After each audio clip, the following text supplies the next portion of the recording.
Sometimes, life brings together two people who were never meant to cross paths, at least, not on paper.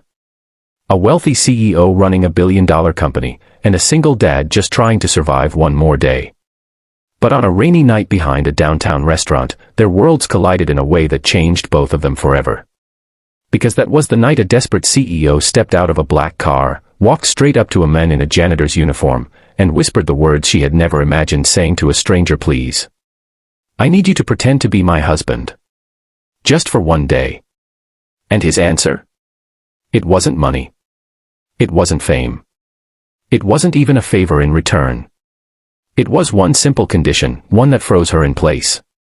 Before we dive into this emotional true-to-life story, make sure to subscribe to Kindness Diaries, and tap the like button if you love stories that restore faith in humanity. And don't forget, your comments help these stories reach more hearts, so feel free to share your thoughts below. The story begins with Ethan Carter, a single dad in his early 30s, finishing his late shift behind a local restaurant. His white shirt was soaked from the mist in the alley, and he carried a backpack with a tiny stuffed bear sticking out, his daughter Lily's favorite toy. Work had been tough, and money was tighter than ever, but he kept going because Lily deserved the world. Just as he pulled off his gloves and reached for his bike, a sleek black car screeched to a stop near him. The back door swung open, and a well-dressed woman stepped out, heels clicking, hands shaking, breath uneven. Her name was Ava Morgan, a CEO known across the city for her poise and power. But tonight, she didn't look powerful. She looked terrified. She rushed toward Ethan like she had no time to lose. "Please. I'm sorry to bother you," she said, her voice trembling. "But I need help. And you're the only person here." Ethan had no idea who she was. All he saw was a woman on the verge of breaking. "What's wrong?" he asked quietly. Ava took a deep breath, as if trying to steady her world. "There's a charity gala tonight. It's a huge deal for my company. But someone leaked a rumor to the press that I'm secretly married and hiding my husband. The board expects me to show up with him tonight. If I don't, they'll use it to push me out." Ethan blinked. "Okay, but what does that have to do with me?" Ava swallowed hard. "I need a husband. For one night. Just to walk beside me. Smile. Shake hands. Make everything look normal." She paused. "I'll pay you. Any amount. Just please." Ethan could have laughed. He could have walked away. He could have told her she had the wrong person entirely. But instead, he just stared at her, really stared. How desperate did someone have to be, to ask a stranger this? He exhaled slowly. "Ma'am, I'm not the type of man people expect beside a CEO. I mop floors. I don't care," she said quickly.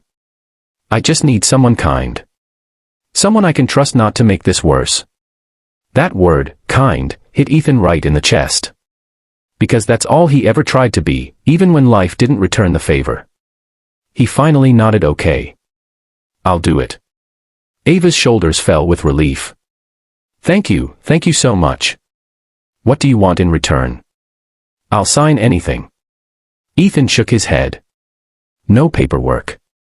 No money." Ava froze. "Then what's your condition?"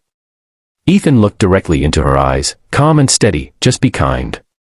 Not to me," he said softly, "but to the people who work for you. The ones nobody notices. The ones who feel invisible. Promise me you'll treat them like they matter." Ava's jaw trembled. That was the last thing she'd expected. Not a price. Not a demand. Not leverage. Just kindness. She whispered, "I can promise that." But truthfully, she didn't know if she could. Her world was sharp, ruthless, and built on survival. Kindness wasn't exactly rewarded in her line of work. Still she nodded. Moments later, Ethan found himself in the back of a luxury car, wearing his worn sneakers and holding the tiny teddy bear still sticking out of his bag. Ava glanced at it and offered a small, strained smile. "My daughter," he said quietly. "She likes knowing he's close." Ava softened, almost imperceptibly. "What's her name?" "Lily," he said, with a kind of warmth that only parents carried. "She's 7. Ava looked away, blinking hard. She didn't have anyone waiting at home. No one who looked at her like she was the whole world. When they arrived at the gala, Ava's confidence snapped back into place like armor, but Ethan remained steady beside her, grounding her without even realizing it. He didn't pretend to be someone important. He didn't act like a businessman. He simply behaved like a decent human being, shaking hands, smiling, being respectful to everyone from security guards to senators. And strangely, it worked. People liked him. They liked his humility, his genuine warmth, his simple way of speaking. And standing beside him, Ava felt human again. Not a CEO. Not a headline. Just a person. Midway through the night, Ava overheard Ethan talking to a waiter who had been scolded earlier by another guest. "You're doing a good job," Ethan told him softly. "Don't let anyone make you feel small." The waiter's eyes glistened with gratitude. Ava felt something crack open inside her. This was the kindness she promised. The kindness she feared she didn't have. But maybe she could learn. When the event ended and the car rolled back to Ethan's workplace, Ava turned to him. "Your condition," she said quietly. "I won't forget it." Ethan nodded. "That's all I wanted." Before he stepped out, Ava hesitated. "Ethan, you helped me more than you know. If you ever need anything, anything at all, call me." He smiled, tired but sincere. "Just keep your promise.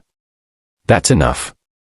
And he walked into the night, backpack bouncing gently against his shoulder, the tiny stuffed bear peeking out beneath the streetlights. A week later, Ava's company noticed something different. She held open doors.